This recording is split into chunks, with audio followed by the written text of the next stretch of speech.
हाँ जी, हम पढ़ रहे थे अपघटन अभिक्रिया,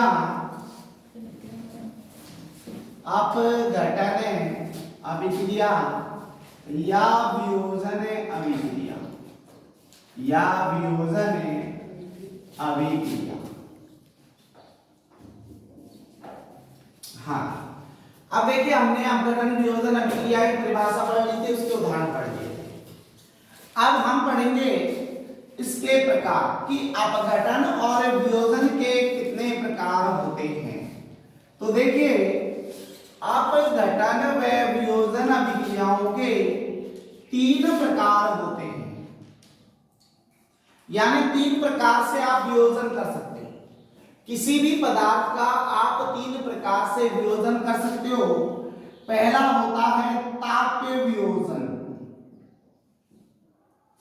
पहला होता है ताप्य वियोजन या इसे ऊष्मीय वियोजन भी बोलते हैं।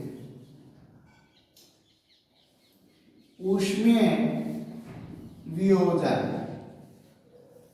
ताप्य वियोजन या ऊष्मीय वियोजन भी इसे कहा जाता है। उसके बाद जो दूसरा होता है उसको हम कहते हैं विद्युत अपघटनीय वियोजन।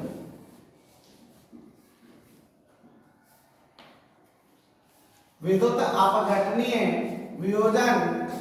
और तीसरा जो होता है वह है प्रकाश्य वियोजन।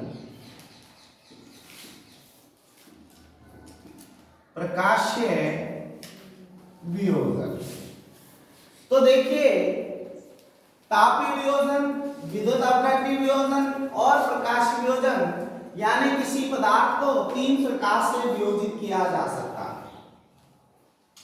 जैसे तापीय वियोजन की हम बात करते हैं, जो हमारा पहला पॉइंट है तापीय वियोजन।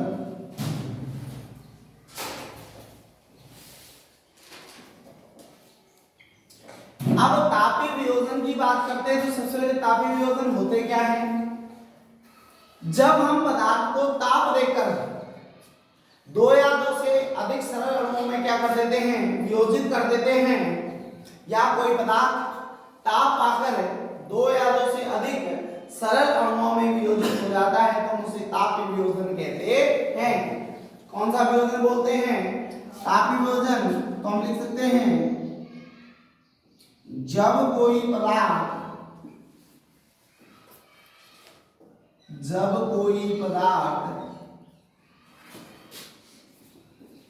ताप ग्रहण कर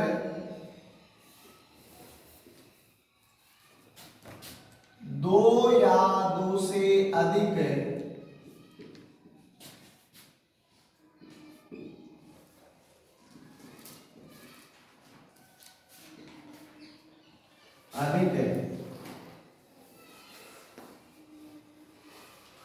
जब कोई पदार्थ ताप ग्रहण कर 2 या 2 से अधिक सरल अणुओं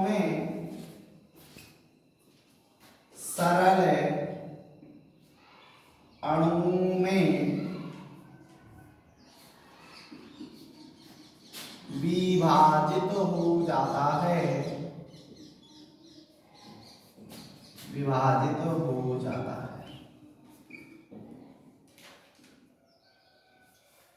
विभाजित हो जाता है, तो उसे हम कौन सा वियोजन कह देते हैं? तापीय वियोजन। तो तापीय वियोजन जब कोई पदार्थ ताप ग्रहण कर 2 या 2 से अधिक सरल अणुओं में विभाजित हो जाता है। अब जैसे उदाहरण के लिए मैंने आपको कल भी बताई थी तापीय वियोजन की प्रमुख अभिक्रिया। तो उदाहरण नंबर 1 में जो प्रमुख अभिक्रिया के बारे में पूछेगा तो प्रमुख अभिक्रिया कौन सी है? वो है CaCO3 और हम इसको देते हैं ताप। 1073 केल्विन ताप पर जब कैल्शियम कार्बोनेट को गर्म किया जाता है, तो मैंने कहा था जब अभिकारक में आपको पता है यहाँ पर CO3 है, तो यहां कौन सी गैस निकलती है? CO2।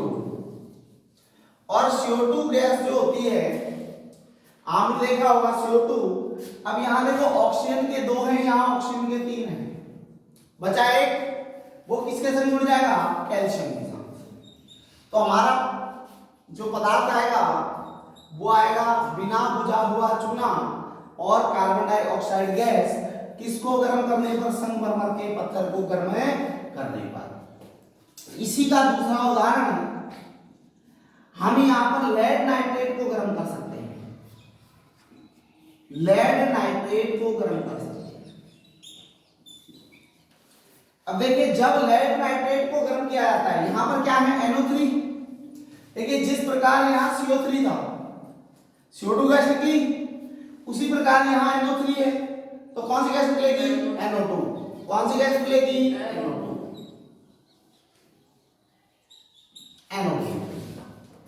अब देखिए, जब NO2 निकल गई तो आपको पता है यहां पर अब बचेगा क्या?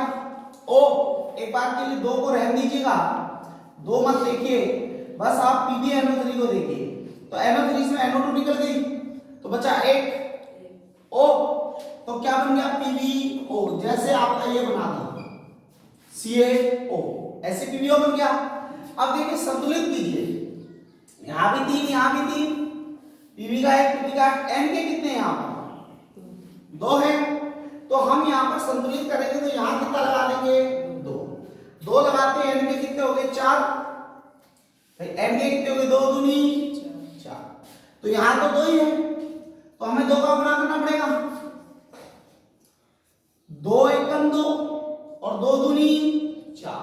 N के हो गए। अब Pb के भी 2 हो गए, तो Pb के 2 कर देंगे।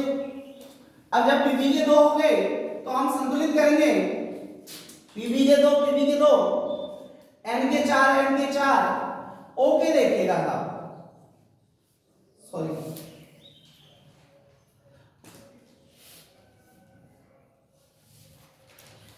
अच्छा ओके। तो यहां पर आपको पता लग गया N के 2 हैं, यहां पर सॉरी, N के कितने हैं? 2, और यहां इनके कितने हैं? 4। कितने हो गए? 4। तो अपने इधर कितने कर दें? 4 कर दें, है ना? कितने कर दें? 4। तो 4 दूनी कितने हो गए? 8, और 8 और 2 कितना हो गया? 10।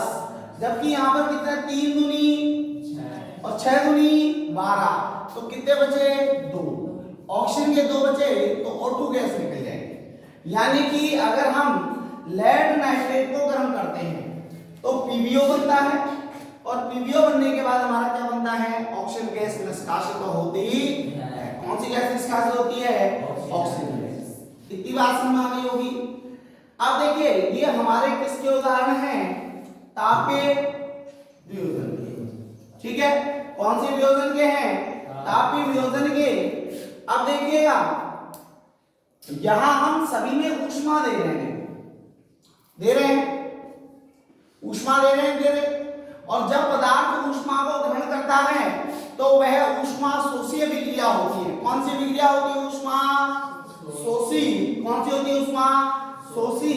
तो याद रखना, जब कोई पदार्थ ऊष्मा को ग्रहण करते हैं, जब कोई पदार्थ ऊष्मा को ग्रहण करते हैं तो हम उन्हें कौन सा कहते हैं? ऊष्मा शोषी। और जब कोई पदार्थ ऊष्मा क्या करता है? निष्कासित करता है, तो हम उसे क्या कहते हैं? ऊष्मा छेदी। जिस अभिक्रिया के दौरान उत्पाद के साथ ऊष्मा निकलती है, ऊष्मा छेदी। जिन अभिक्रियाओं में पदार्थ को ऊष्मा दी जाती है वह ऊष्मा शोषी। समझ में ना? छेपी पदार्थ के साथ ऊष्मा का निकलना, और शोषी पदार्थ का ऊष्मा का ग्रहण करना। समझ में आ गई? हाँ जी। तो ये हमारी तापीय वियोजन की अभिक्रिया थी। अब हम पढ़ेंगे विद्युत अपघटनीय वियोजन की परिभाषा, या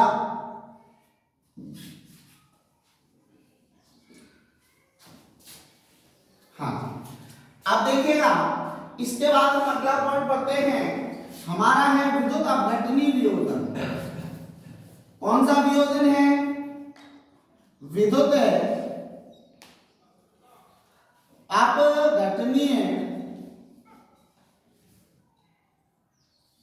वियोजन। अब विद्युत अपघटनीय वियोजन क्या होते हैं?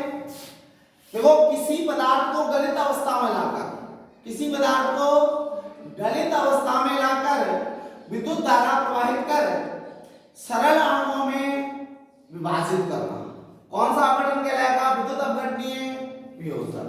ठीक है, तो हम इसमें लिख सकते हैं, हालांकि परिभाषा की जरूरत नहीं पड़ती क्योंकि लिख सकते हो। हाँ जी, जब या ये लिखें, ऐसी अभिक्रिया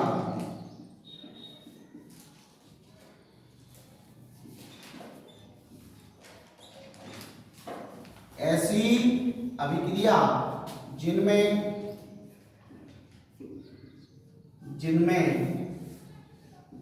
गलित पदार्थ में विद्युत धारा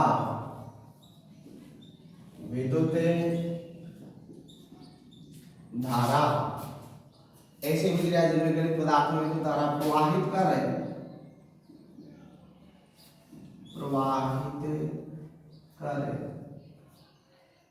दो या दो से अधिक पदार्थ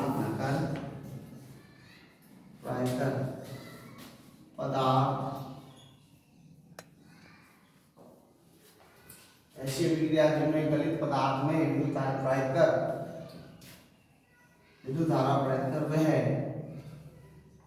दो या दो से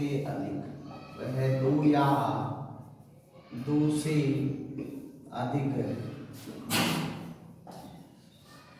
सरल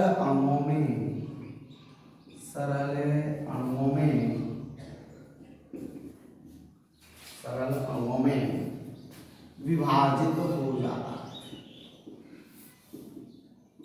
विभाजित हो जाता है। हाँ, ऐसी अभिक्रिया जिनमें गलित पदार्थ में विद्युत धारा प्रवाहित कर रहे हैं दो या दो से अधिक सरल अणुओं में विभाजित हो जाता है।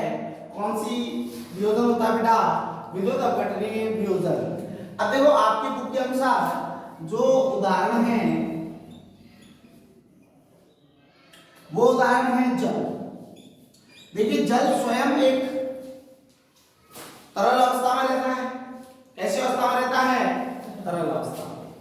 अब जब जल को हम क्या करेंगे? उसका विद्युत अपघटन करेंगे। जल का क्या करेंगे? विद्युत अपघटन। अब याद रखना, जल का विद्युत अपघटन अम्लीय माध्यम में किया जाता है। कैसे माध्यम में किया जाता है? अम्लीय माध्यम में। ये बात है, जल का विद्युत अपघटन किस माध्यम में किया जाता है? अम्लीय माध्यम में किया जाता है। और जब जल को हम विभाजित करते हैं या विद्युत अपघटन करते हैं जल का, तो हम पाते हैं कि जो जल है वो किसमें टूट जाता है? H2+ टूटेगा। अब संतुलित करेंगे, यहाँ ऑक्सीजन का 1 और यहाँ ऑक्सीजन के 2, तो कितना लगाएंगे? 2। तो 2 दूनी 4। ऑक्सीजन के 2 हो गए ना, लेकिन हाइड्रोजन के कितने हो गए? 4। तो हम यहाँ कितने का गुणा कर देंगे? 2 का। तो ये भी आपकी गैस है और ये भी आपकी गैस है। ठीक है ना?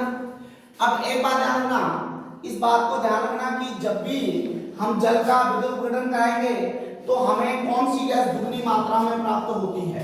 तो हमें कौन सी गैस दोगुनी मात्रा में प्राप्त हो रहा है? हाइड्रोजन। कैसे आनो? देखो ऑक्सीजन के आगे 1 है और इसके आगे कितना है? 2। तो इसका मतलब ये दुगनी है, ऑक्सीजन की अपेक्षा ये दुगनी मात्रा में प्राप्त हो रही है। तो हम यहां लिख सकते हैं हाइड्रोजन गैस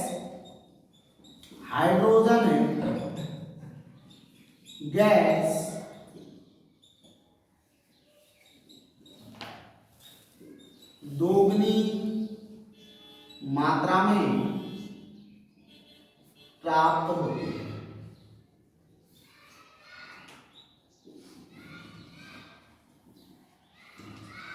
हाइड्रोजन गैस दोगुनी मात्रा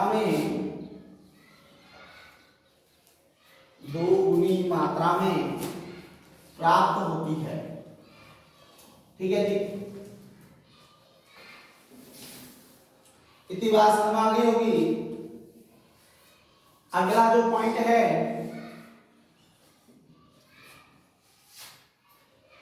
वह है आपका प्रकाशीय वियोजन। जो थर्ड पॉइंट है वो रहेगा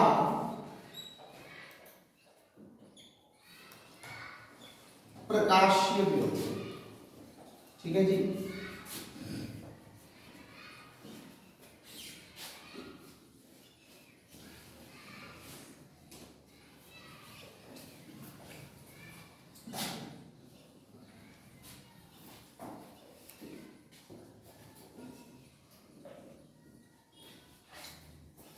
प्रकाशीय वियोजन।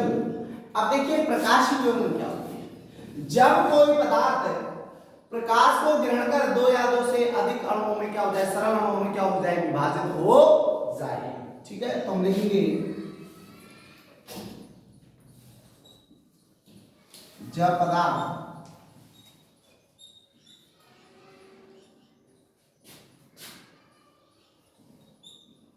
प्रकाश या ऊष्मा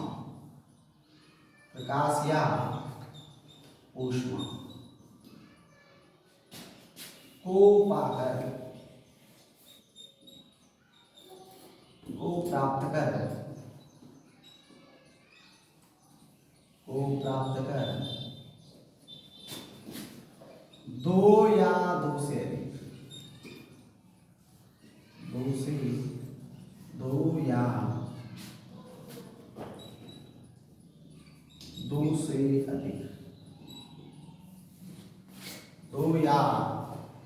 से अधिक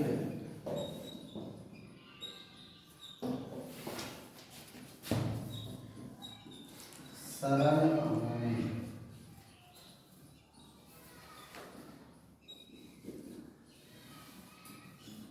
जब पदार्थ प्रकाश ऊष्मा को प्राप्त कर दो या दो से अधिक सरल अणुओं में विभाजित हो जाता है।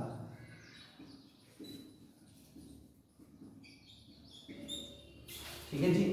जब पदार्थ प्रकाश ऊष्मा को प्राप्त कर दो या दो से अधिक सरल अणुओं में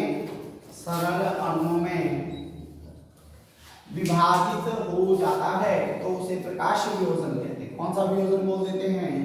प्रकाशीय वियोजन। उदाहरण के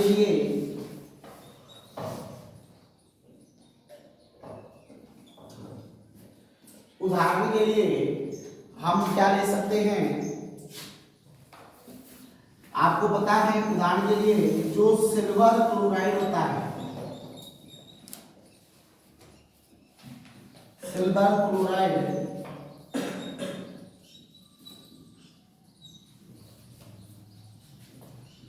सूर्य के प्रकाश को प्राप्त कर रहे हैं,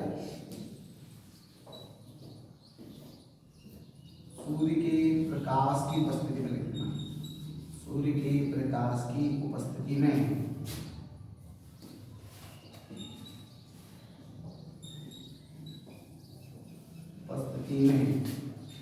वियोजित होकर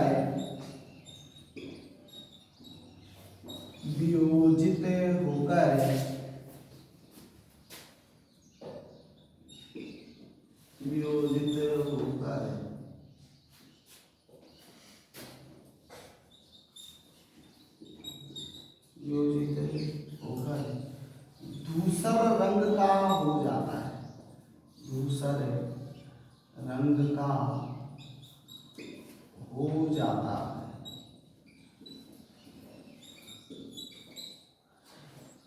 सिल्वर क्लोराइड सूर्य के प्रकाश की उपस्थिति में वियोजित होकर कैसे रंग का हो जाता है? धूसर रंग का हो जाता है। जैसे हम यहाँ पर लिख दे सकते हैं नीचे AgCl, और जब ये सूर्य के प्रकाश की उपस्थिति में क्रिया करता है, सूर्य के प्रकाश की उपस्थिति में क्रिया करता है तो यह बनता है Ag, और यहाँ पर Cl2 गैस निकल जाती है। अब आपको पता है यहाँ Cl के दो हो गए तो यहाँ भी दो करने पड़ेंगे, जब Ag के दो हैं तो यहाँ भी दो करने पड़ेंगे। यस या नो?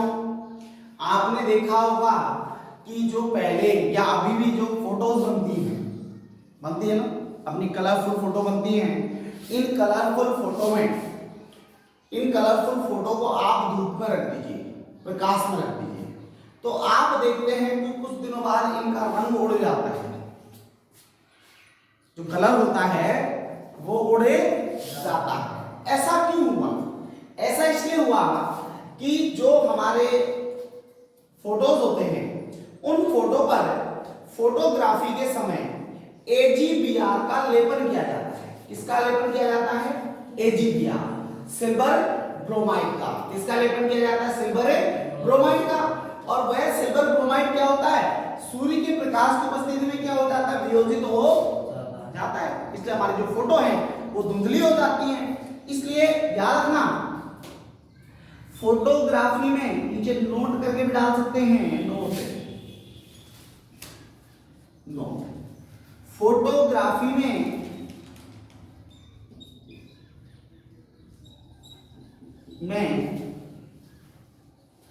ब्रैकेट में डाल देना फोटोग्राफी और ब्रैकेट में श्वेत श्याम फोटो, श्वेत श्याम फोटो। पहले ब्लैक एंड व्हाइट फोटो चलती थी ना, श्वेत श्याम फोटो, फोटोग्राफी में श्वेत श्याम फोटो। AgBr का उपयोग होता है, AgBr का उपयोग होता है, उपयोग होता है। यानी कि फोटोग्राफी में यानी श्वेत श्याम फोटो में AgBr का उपयोग होता है। तो हमने 3 प्रकार के वियोजन पढ़े, तापीय ऊष्म वियोजन, विद्युदापघट्य वियोजन और प्रकाशीय वियोजन, और उनके बारे में हमने विस्तार से पढ़ा। बात समझ आ गई होगी? कंप्लीट हुआ? ठीक है जी।